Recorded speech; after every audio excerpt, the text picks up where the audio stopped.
Hello, welcome to my Son Different. Today I have a mukbang and I made anise bread. As you can see, it's kind of burnt at the sides. And then I tried making those cheese raviolis, but I watered it down. And this is what it turned out to be. Like, it's just like pieces. And then I made some juice. This is that. I just wanted to show you guys the supplement that I have bought. It turns out like this. It's pretty delicious.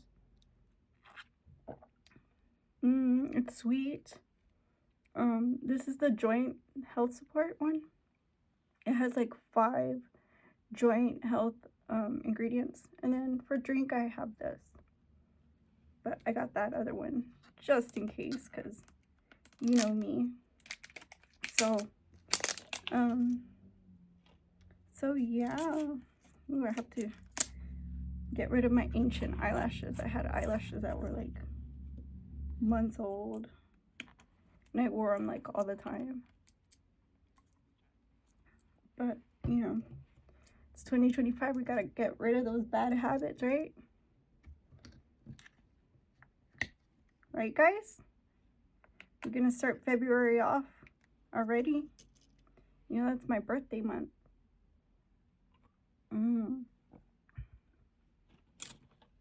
Let's dig in. See, the first thing I want to try is that bread. It's calling my name.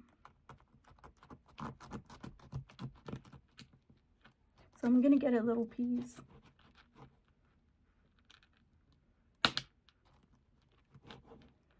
Did you guys hear any news about Yoon Suk-yeol, the former president of South Korea? They formally charged him, but they don't want to extend his detention.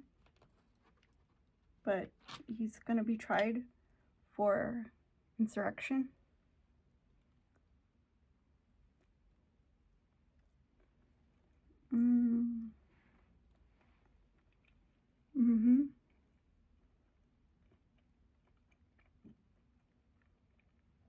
And that is so good.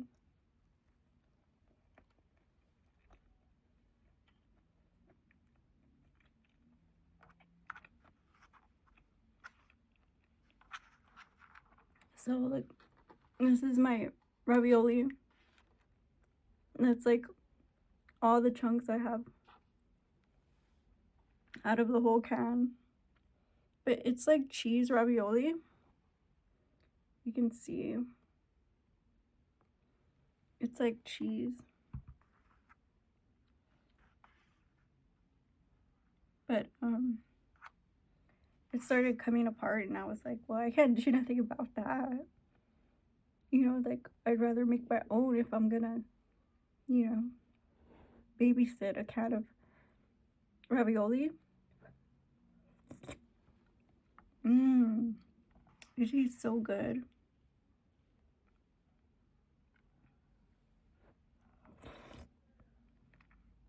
I added spices to it. Just like Italian spices.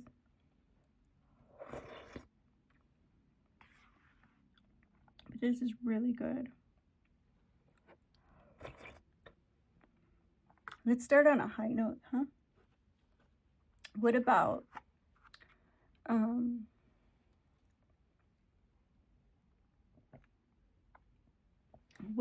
the hostage situation where they're having negotiation and all that?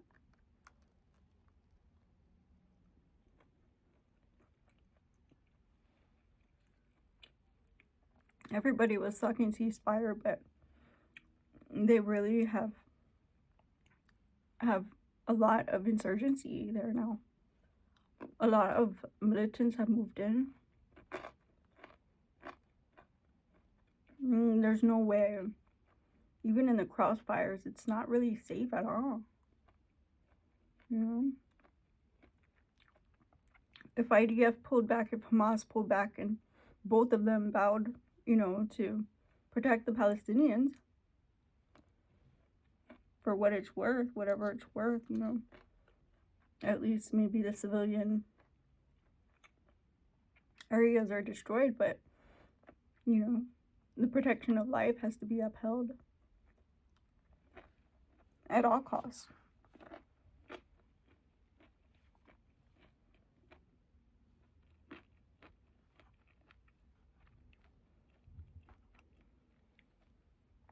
And of course, you know, we're carrying on something that started in a cold, callous, calculated administration before the one standing now. And that's what I wanted to talk to you guys about.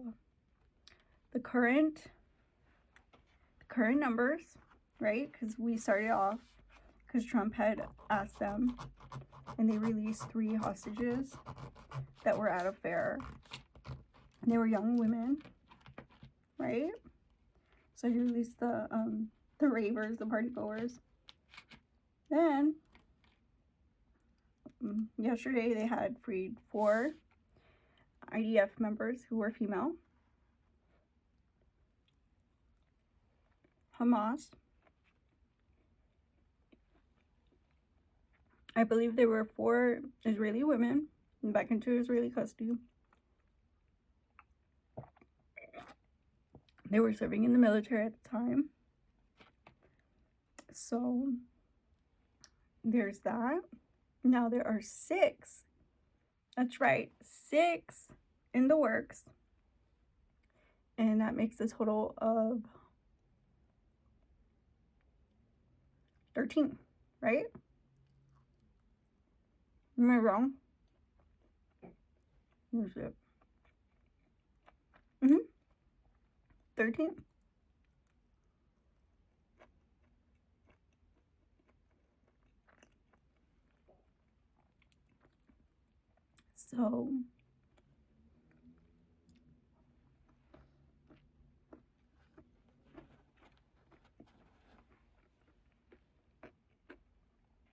So the 47th presidential request was upheld, and negotiations are seemingly successful as they continue to release hostages on the side of Hamas, as promised to Donald J. Trump, and to Israel. You know, they return them, and then Israel kind of does all the footwork and paperwork and cost and labor and whatnot. Although Biden did say that he was footing the bill for a lot of things, I'm not too sure because he didn't specify that. So it might be another one of those cases where he's like, well, I did the negotiations, I did the hostage release, and then now he's going to be like, well, I foot the bill. Ooh, which brings us to another subject. The deportations. Now, I know you guys heard of Scheinbaum, and she was a very lovely lady when I was growing up. She was very nice, very gracious, and you know, now that she's come into power, it's like she was part of like a coup, because now she's rejecting everything Trump does, everything Trump has instilled on the border, and every, you know, wrong corrected, it's gonna be wrong. So Scheinbaum is casting doubt on her side of the border to our 47th, you know, president.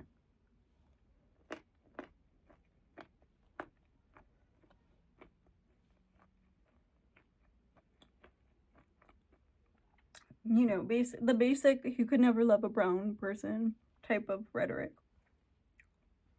And he's like, you know, trying every which way. He went back to build the walls.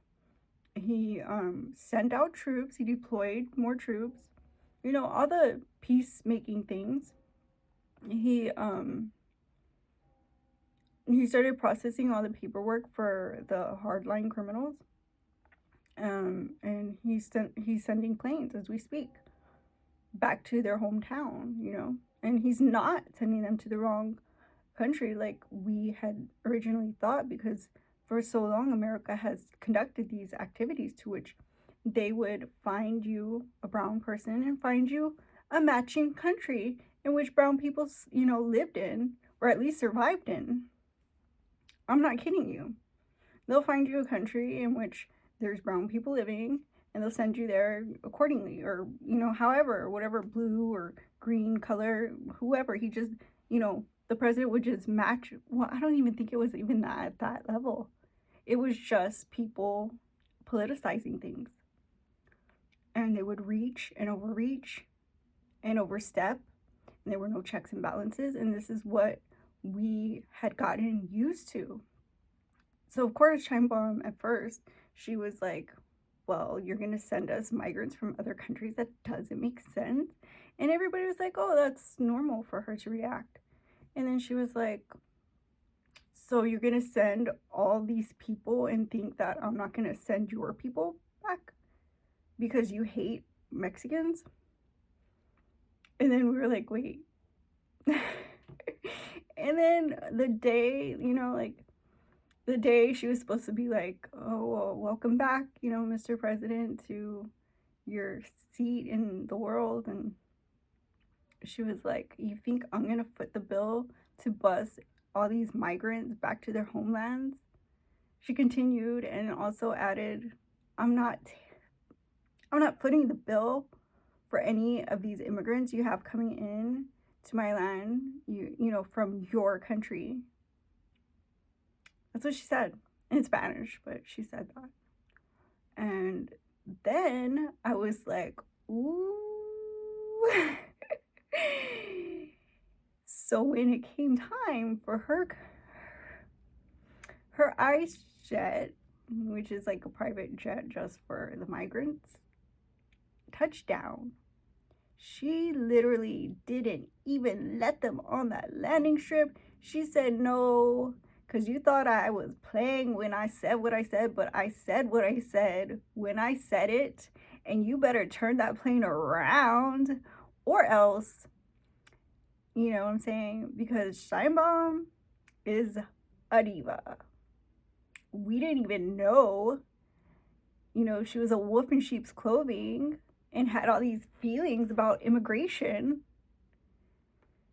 Wow. And she spent a lot of time in this country, for her to just be like that, because she didn't even look at their cases. She didn't look at the files. She didn't even look to see if there were families in the plane waiting to come home and, access their house and their friends and family circles. She didn't even check to see if maybe they wanted to come to their local church and pray, or access their bank accounts and check on their funds and check on whatever, their ranch, their dog, whatever at home. She didn't even check. She just said, get on back. And that's the only singular country that was refused service to ICE. And I mean, it's not even been a week yet, guys. So this is not looking pretty. It's giving ugly. It's giving attitude. And we know that we cannot work where there is friction, and drama and clout. It's not gonna happen. So, in these instances, she feels like she's toughening up the law and being stricter towards criminals and serving up justice, not on behalf of Mexico, not in support or sympathy of the Mexican, of mere man, but, to which she deems the actions of our government. And it's kind of hurtful, and it kind of, taints our image in the whole spectrum, in the global spectrum. And I think it's a little irrational You know, and, you know, from what I gather, she wasn't even speaking in Womanese. If you needed to translate, honey, she only said it in Spanish, baby. You know, you guys need to wake up, open your eyes, pay attention. This is the real world in real time that we're living in it. And we only have one life, you know? We have to protect our own. We have to look out for our children because that is the future. But yeah. There's another thing that I wanted to talk about. And it's not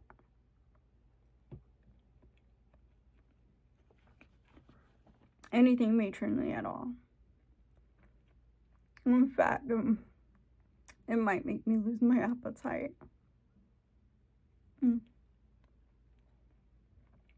This is good. I used turbinado sugar in it.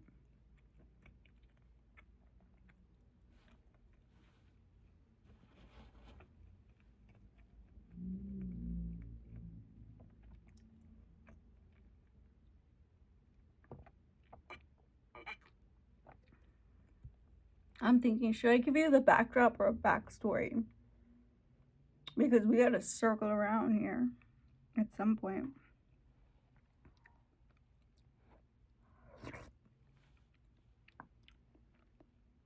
You ever heard of DJ Ack?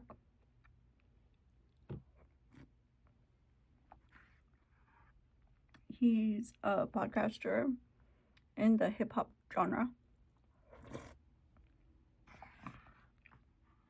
He's basically the promoter of hip hop culture, which he deems is very necessary.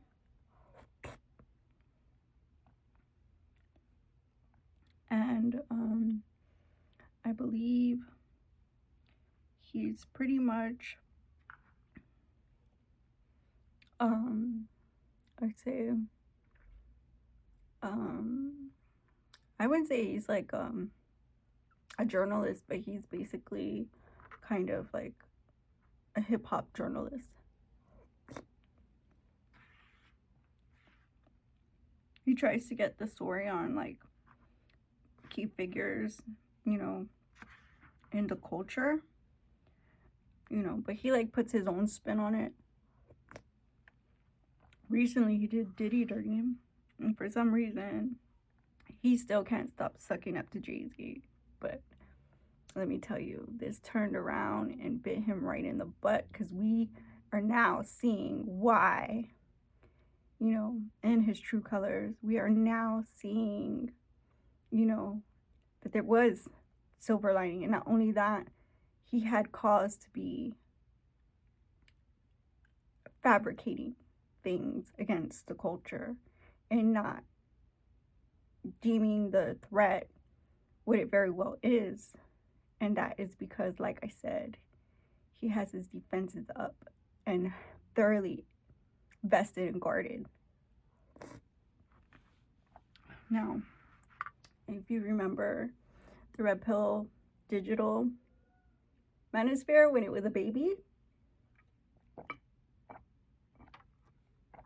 you remember that we used to do a lot of collabs and a lot of live streams. Don't get me wrong, there's a lot of stuff going on, but I mean, I felt like it was more grounded, tight-knit, and thoroughly vested. Now, I started getting cyberbullied by this little hoochie mama that was lying about her age. And all the kids were scared of her. And I was like, why are y'all scared of her? And they were like, she's saying that she's 18. And I took one look at that Haggard and I said, no way. And I read the thing, it had like little symbols, and like, I guess her name was Selena or Celine. And it said XO and then her name. And I was like, what even is that? And then afterwards it had like more symbols. I was like, that's for real? That's literally her handle? Like, what in the world? Like, that struck me, you know, when you're vetting for children online, and you're like, wait a minute, this doesn't make sense. Who is this person? Be for real. Identify yourself. When you get that red flag, you go and look. And please do. I'm not letting no ragamuffin scare me off. And come to find out, she was doing pornography. And allegedly, ACK was producing it. And I don't believe that. But allegedly, she had made a bag on OnlyFans. She started cyberbullying me and saying I wasn't going to go anywhere in life. Now that I think about it, how old did she think I was? Like, seriously. I'm sorry, you probably think this is gross.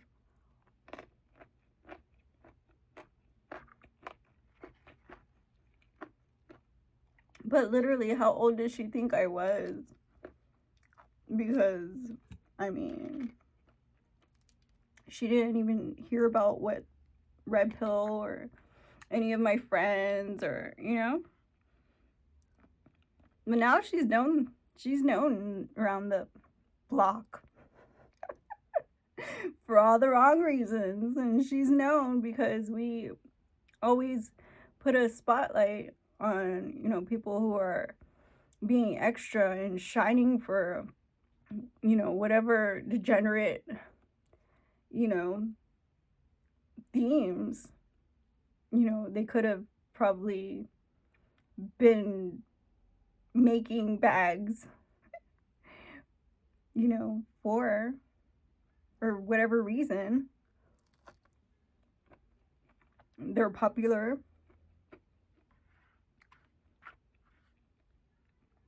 So anyways, like, I was getting a lot of weird messages back when it was like Twitter or something. And Axe stepped in and he started like validating her and like kind of probably engaging in some of that hazing too. So I said, you know what, I don't even need the internet. So I got off the internet for 5 years. And truth be told, we did a lot offline, that we couldn't have done online. Like, because when it comes down to it, are you really down? Are you really who you say you are? Are you really gonna do what you actually say you're gonna do?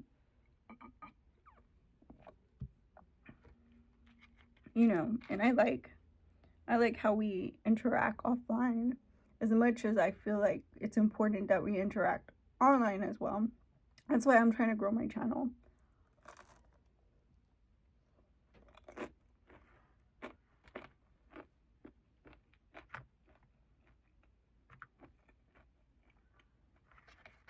As one of the digital founders of the Red Pill, I feel like obviously you can pop in at any time, we can have interactions offline whenever they occur, and not, naturally, but online it would be like a tool for you guys to just, and so that was important for me, but they took that from me, my sense of security online, so I just went ahead and removed myself.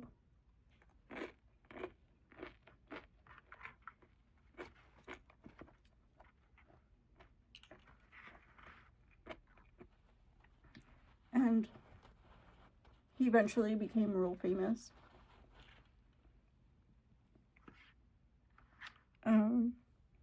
Just with the clout alone, I think he got a lot of clout off that to this day. Because all you have to do is mention what happened, and people will come from different chat rooms to his, which is literally kind of like stealing. And so I feel like he kind of dips and grifts in the Red Pill.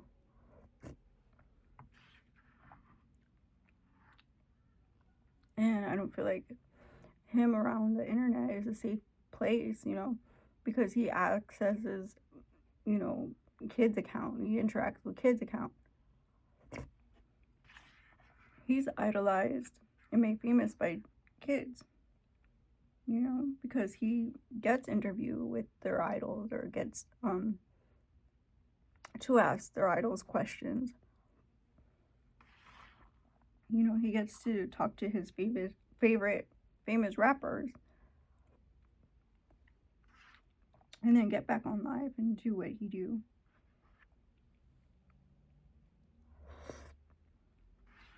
But recently,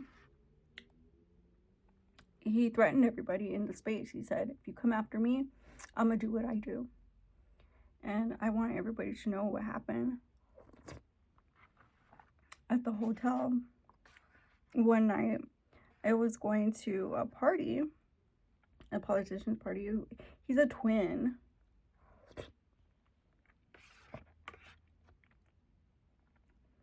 Which I find weird. They have two different, like, birthdays. They have two different birthday celebrations. But anyways. I just realized that. But, and if you know, you know, because those are pretty live parties.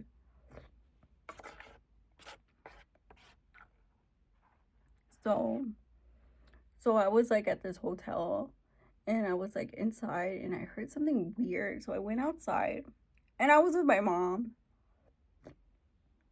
We were dressed up to go to the party. And this dude was sitting there with that girl, and I you know, like, I wouldn't have thought they would look like that in real life.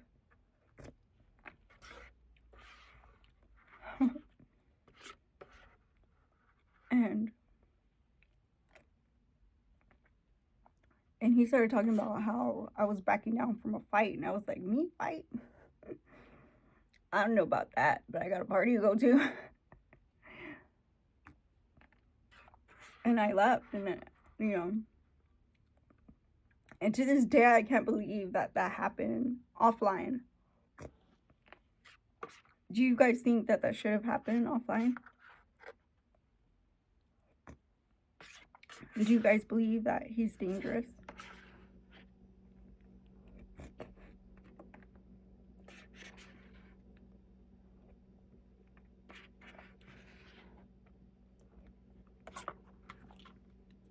So, he was using a, I don't know, he was using like a fake screen or something, that's what they say.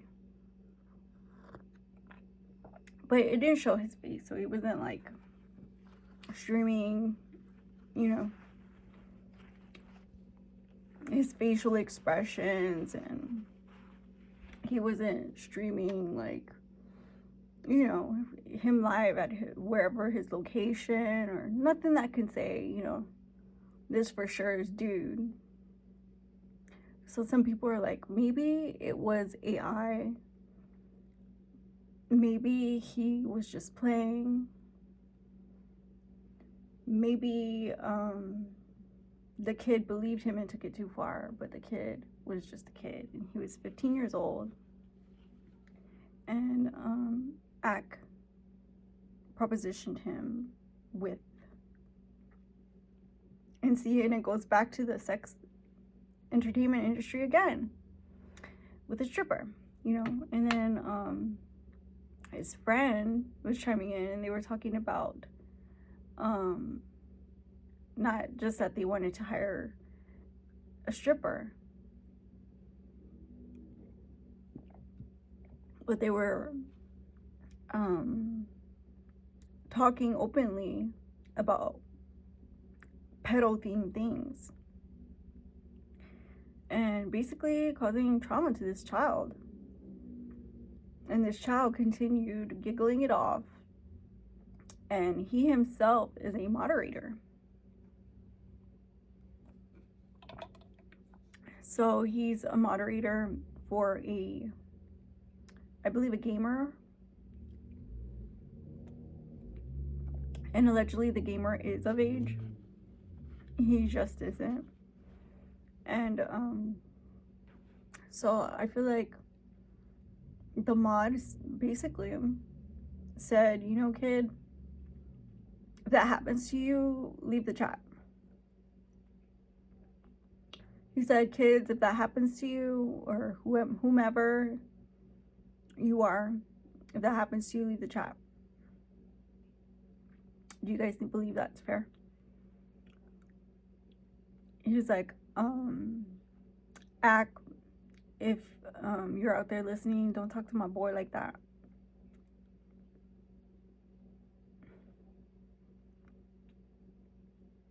And, you know, Ack was very, very, even in you know, in the end, he was very, very like, well, this is me. You know, I'm just gonna be me. You know, you clicked here to see me. These kids is plugged in to see me. See, and I've heard this before. When some coward showed up anonymously at somebody else's chat room, and it was like a kid, young kid rapper, but it was a female rapper. And he, you know, he's pretty sure that we're not going to catch up to him, but now look at this. And it's around the same time that I got cyberbullied by who knows what stripper that was, you know, because I could barely read that name with all them symbols and stuff. I mean, for what it's worth, she has like a body tattoo, if you ever heard of that. And then she, or Ack actually, was like, you know, if you, at the end of the day, if you got something, some type of beef with what's going on, you know, I'm a man. I'm not gonna, you know, I'll never be deduced, I guess, right? For whatever it's worth. He doesn't want people to call him the PDF name, but this was live streamed and everybody witnessed it.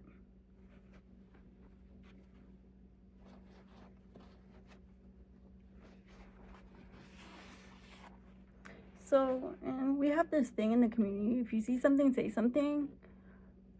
But at this point, the law enforcement allegedly was called in, and you know, we just gotta wait and see what happens. But other than that, you know, what do you guys think? You know, because like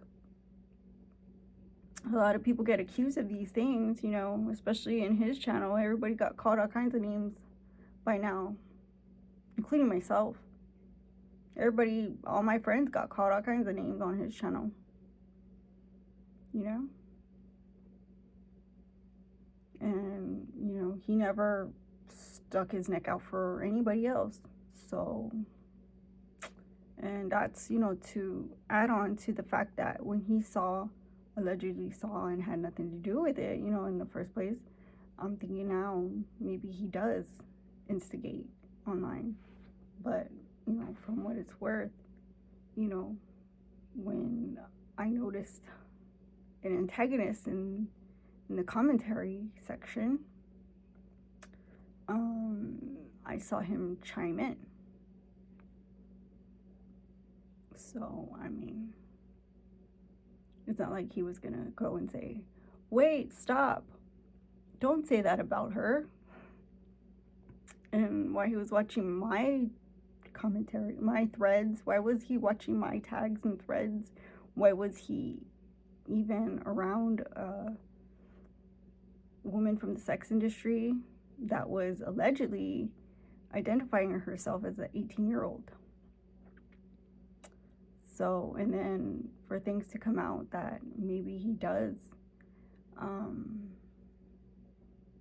you know, mess with the digital girl, you know, corporate sex industry, which is still illegal prostitution, which is a big issue in our community. So even if I say, well, I'm going to dismiss them based on the issue I have with pedophiles, it's not that easy, because, see, he was one of my very first harsh critics, to the point I had to leave my own show. And I guess, you know, in the end, you know, I just feel like the internet, you know, it could be a little bit more decent. I don't know. That's just the way I feel about the whole thing, because, you know, I went through some time trying to say, you know what, with all the issues I have about Guy, you know, at least don't attack the red pill. But he's grifting as we speak through the red pill association. And I believe he's considered adjacent, which is not professional business, you know. It's not, you know, anything. So, but as much as like we like to disregard things in the eyes of the public, of the general population, and maybe some, you know, less, you know, invested industries, I guess, to them, it's still somebody who could push their product or service. And I just don't think it's right, because we don't get that many opportunities, and he's the one who comes and reaches over here and destroys, you know, the conversation in real time. You know, and it's not like we ask him to, you know, we're not asking for it. Yeah, and that's the thing, when you mess with industries, it's like, you know, everybody's like, well, this is a brand new concept, and does it really hold in court, or does it really, do we really have guidelines for that, or is there really sanctions for that? And I guess everybody has their boundaries as far as who they associate with, but for me, I feel like this is doing a disservice to the public. So, for what it's worth, those are my, you know, 2 cents, and thank you for watching. If you like the video, give it a like, comment, share, and subscribe, and I'll see you on the next one, my Sunday from. Bye-bye.